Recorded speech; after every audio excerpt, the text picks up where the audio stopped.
Questo video, come molti altri del nostro canale, vi è offerto dai nostri preziosi partner di NordVPN, che hanno studiato una nuova interessantissima offerta rivolta proprio a tutti i nostri follower. In esclusiva, nelle prossime settimane, chi acquista un piano biennale tramite il link che trovate in descrizione al video potrà ottenere due vantaggi esclusivi. Innanzitutto, un maxi sconto extra di abbonamento per se stesso e poi un coupon valido 6 mesi per 6 mesi gratis di NordVPN che potrete regalare a chiunque vogliate, che sia la vostra fidanzata, il vostro marito, il vostro migliore amico, un conoscente, chi volete, solo per condividere la gioia di un dono, il dono della sicurezza, che è un aspetto molto importante anche nella professione di noi giornalisti. Quindi non perdete questa opportunità. E di giornalismo parliamo proprio oggi con un tema che è quanto mai di attualità. Avete mai sentito parlare del giornalismo embedded? Probabilmente sì, però chissà quanti fra di voi hanno approfondito questa tematica. Innanzitutto, cosa vuol dire embedded? Se noi vogliamo tradurre dall'inglese, significa semplicemente incorporato. È l'aggettivo che si riferisce ai cronisti di guerra che, accreditati presso un reparto combattente, vengono portati sui luoghi della battaglia dai soldati in qualità di aggregati incorporati al reparto combattente stesso. Novità degli ultimi anni? Beh, non proprio, perché se noi scendiamo nelle pieghe della storia e dobbiamo risalire molto indietro, esattamente al IV secolo a.C., scopriamo che il giornalismo embedded ha radici molto profonde. Perché dico IV secolo a.C.?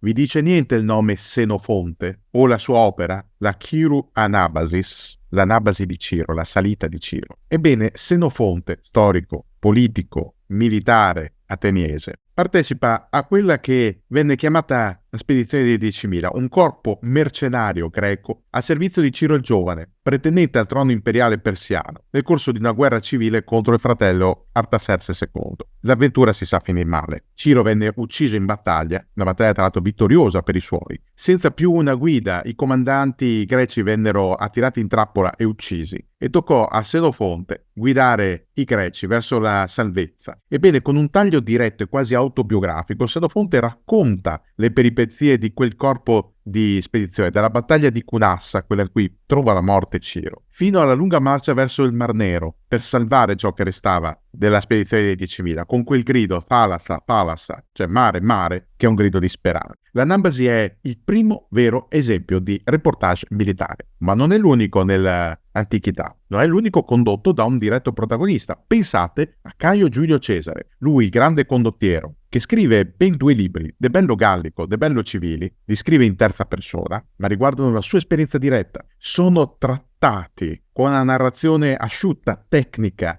ricca di dettagli politici e tattici. La conquista della Gallia Transalpina, che si conclude con il vittorioso assedio di Alesia, è materia del primo reportage, quello sulla guerra gallica. La disputa con Pompeo e i suoi sostenitori, che contraddistingue la parte finale della Repubblica di Roma, è trattata nel secondo lavoro sulla guerra civile. Sia Senofonte che Caio Giulio Cesare sono gli antesignani del corrispondente di guerra. È il generale stesso sul campo a scrivere il resoconto. Ma adesso facciamo un robusto passo in avanti. Entriamo nell'epoca napoleonica. Napoleone Bonaparte fu un grandissimo riformatore. Pensate che introdusse numerose novità. Ad esempio, il codice napoleonico, ossia uno strumento giuridico che supera e adegua il diritto romano e altre normative alle esigenze moderne. D'altronde in tutta Europa, tranne che nelle isole britanniche, il diritto romano era rimasto caposaldo immarcescibile dei tribunali. Gli stati ancora si basavano sulle normative romane, ereditate da secoli, da millenni. Ma oltre a questo strumento di estrema novità, oltre alla volontà di riformare anche le sepolture dei defunti, oltre alla scoperta della stele di Rosetta che ci ha permesso di decodificare i geroglifici, Napoleone fu l'autore dei famosi bollettini, il primo strumento di informazione diretta dal fronte, intuendo la necessità di fornire al pubblico un'informazione puntuale che riportasse il punto di vista del combattente, anche per evitare la circolazione di notizie fuorvianti. Napoleone provvide a far stampare i resoconti aggiornati ai movimenti delle sue armate, che vennero prima affissi ai muri e poi raccolti. Quello dei bollettini era un nuovo modo di produrre informazioni dal campo di battaglia. Ora, facciamo un altro passo in avanti, deciso. Entriamo nel XX secolo. Entriamo in un tema che abbiamo già trattato, la guerra civile spagnola. Un tema che vede anche la presenza dei corrispondenti esteri all'interno di due fronti. Sul fronte repubblicano abbiamo un grandissimo scrittore e giornalista, Ernest Hemingway, che è impegnato direttamente sul campo di battaglia e dalla sua esperienza trae, oltre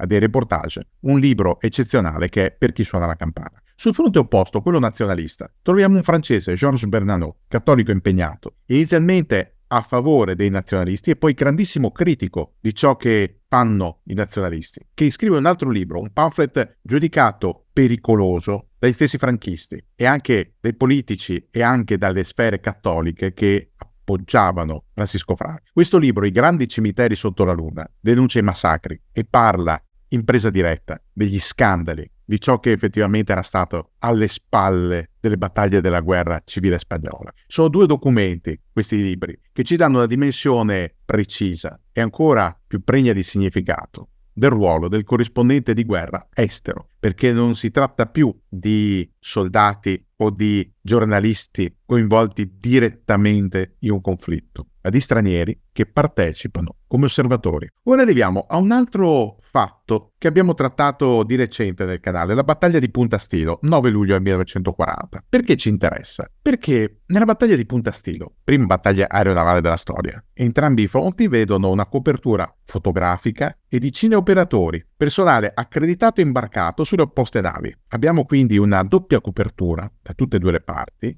di ciò che è avvenuto. Non sono però ancora ammessi giornalisti a bordo, perché quelle fotografie e quelle riprese dei cineoperatori sono al vaglio della censura. Il resoconto è ancora affidato ai buonati ministeriali, che, a dirla tutta, sono pesantemente influenzati da quelle che sono le necessità politiche della guerra.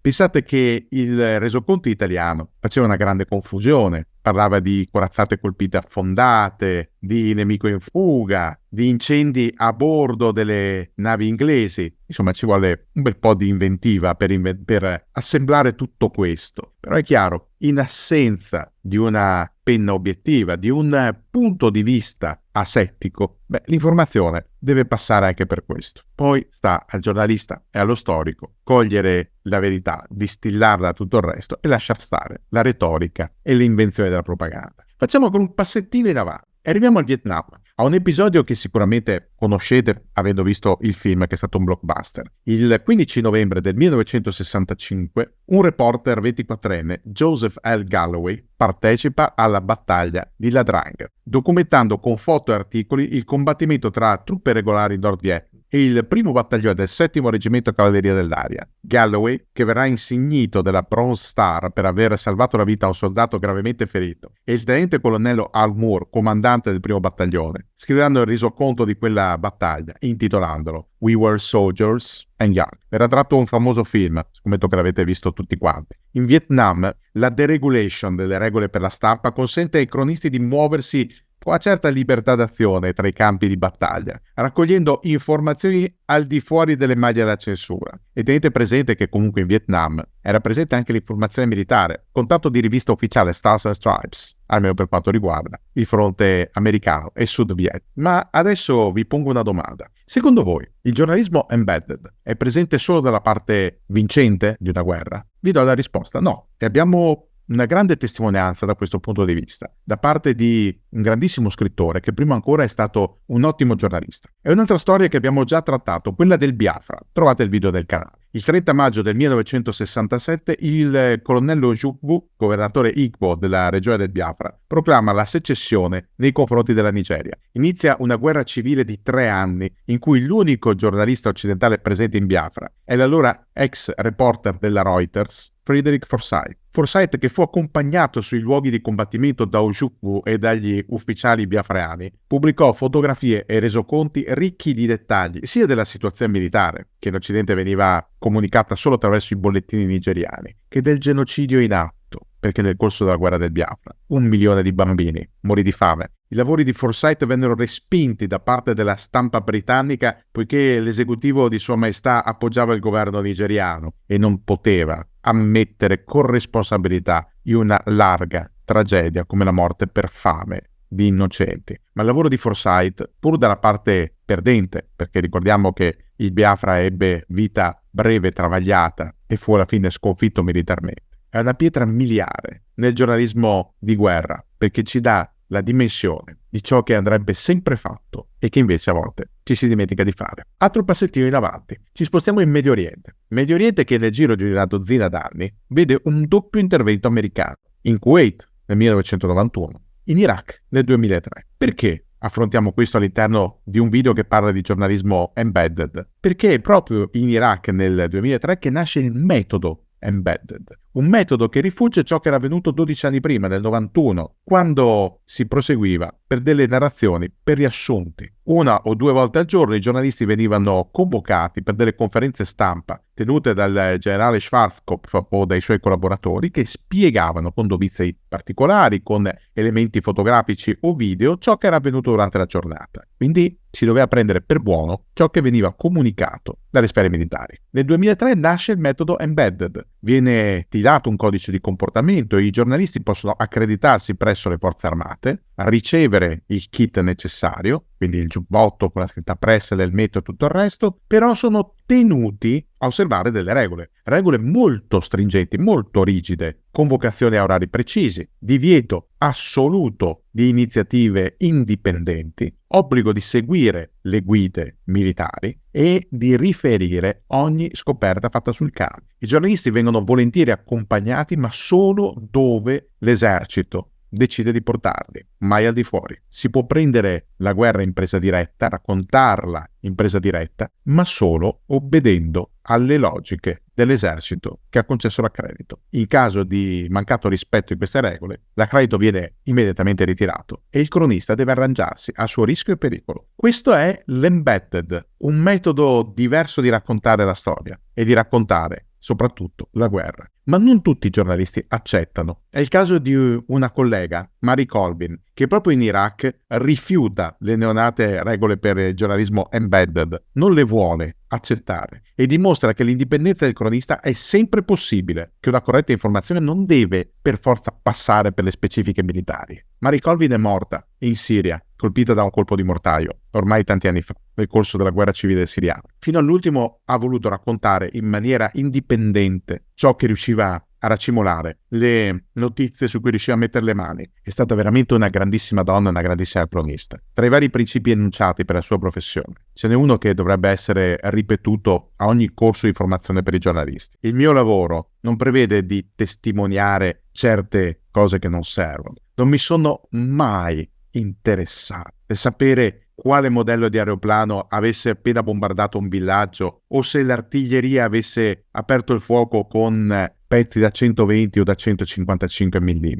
Mary Colvin non vuole cadere nella retorica militare, vuole raccontare i fatti, lasciando perdere tutto ciò che ritiene non necessario alla narrazione. Ma torniamo al discorso dell'embedded, perché presenta dei rischi il metodo di embedding. Il rischio, ad esempio, di essere schierati. Volete un esempio davvero terrificante? Ne abbiamo già vagamente accennato un po' di tempo fa. Ve lo ricordate Oliver North, l'ufficiale di carriera in uniforme dei Marines che testimonia davanti al congresso per il caso Iran-Contras? L'unico a pagare per quello scandalo che scuote la Casa Bianca e anche la sede di Langley della Central Intelligence Agency. Ecco, lui, dismessa la divisa, è diventato autore, scrittore, cronista, opinionista. Di cosa? Di guerra. Segue i conflitti, a volte sul campo, con la sua tenuta mimetica da giornalista, con l'accreditamento da embedded. Il guaio è che Holly North non è obiettivo, non tanto perché si appoggia ai vecchi colleghi, quanto perché accetta supinamente ciò che gli viene detto, senza principio di critica. Per lui, l'America deve vincere sempre e comunque, non importa quali siano le circostanze e quale sia il prezzo da pagare. L'importante è che il fine possa sempre giustificare i mezzi e in questo caso che l'America possa sempre affermare ciò che per lei è importante. Voglio chiudere questo video con degli esempi di giornalisti italiani che hanno pagato con la vita il loro impegno nelle zone più calde di questo globo. Giornalisti che in larga parte nemmeno conoscevano il significato di embedded o che in un caso l'hanno rifiutato, per provare a dare un'informazione completa, anche scomoda volendo. Allora parlo di Graziella De Palo e Italo Tomi, spariti e mai più ritrovati a Beirut, all'inizio degli anni '80. Parlo di Miran Hrovatin e Ilaria Alpi, uccisi a Mogadiscio nel corso della guerra civile somala. 2 morti che ancora oggi sono avvolte parzialmente nel mistero. Parlo di Maria Grazia Cutuli, donna coraggiosa, collega morta, uccisa in Afghanistan. E parlo, alla fine, di Baldoni, che è morto in Iraq mentre tutti guardavano da un'altra parte. Ecco, questi colleghi e queste colleghe, per me che sono un giornalista, sono un esempio a raccontare sempre i fatti, a non accettare una sola versione, a non fermarsi nella ricerca, anche a costo di subire qualche insulto, e arrivano, qualche minaccia, sono arrivate anche quelle, qualche intimidazione, fanno parte del mestiere, ma se si sceglie di fare il giornalista, se si sceglie di raccontare ciò che noi vediamo, a beneficio di un unico editore di riferimento, che non è quello che ci paga lo stipendio, ma il pubblico, il lettore, il fruitore. Ecco, se si compie questa scelta, bisogna essere anche preparati alle conseguenze. È un lavoro sporco, un lavoro ingrato, un lavoro che ci porta tante antipatie, però qualcuno lo deve pur fare. Io ho scelto di farlo e con questo video ho cercato di spiegarvi qualcosa di più del lavoro di chi va sui campi di battaglia per portare nelle vostre case, nelle nostre case, le immagini, i racconti, le storie, le parole, le voci di chi su quei campi è costretto a vivere e a morire. Ricordiamocelo sempre, ricordatevelo, quando parlate di giornalisti e magari vi scappa una critica pesante o un insulto, ricordate che quei giornalisti che per fare il loro dovere, per fornirvi delle notizie, hanno pagato con la vita. Ricordatevelo e buona giornata.